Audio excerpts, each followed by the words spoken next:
Thank you so much for sending in your video. So why on earth are you flipping your hands at impact here? Well, the reason is because as you take this club back, what you're going to see is you're going to lack hip turn as you take the club back, and you are taking the club a little bit inside and under the plane. All right, so when you get up to the top of your swing, it appears like you've created the proper amount of depth where your hands would be over your heels. However, you have not turned your hips open 45 degrees. We would call that false depth.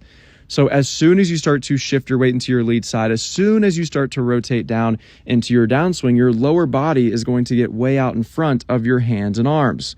That is going to cause you to come down a little bit steeper where the shaft is looking inside the ball.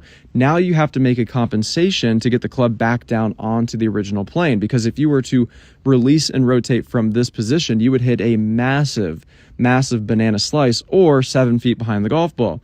So you're going to move your hips in towards the ball. You're going to drop the club back onto the plane, consequently underneath of the plane, and then you have to let your hands and arms catch up and flip through. So the first thing that I really need you to focus on is I want you to turn your hips 45 degrees in your backswing.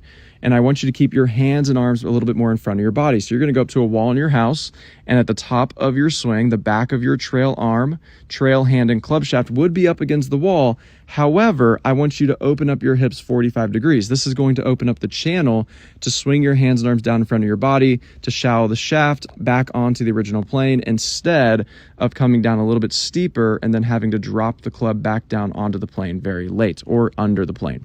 Okay, if you're somebody watching this video and you would like to receive a review of your golf swing, but you want to skip the line, comment the word skip below, and I'll send you a DM.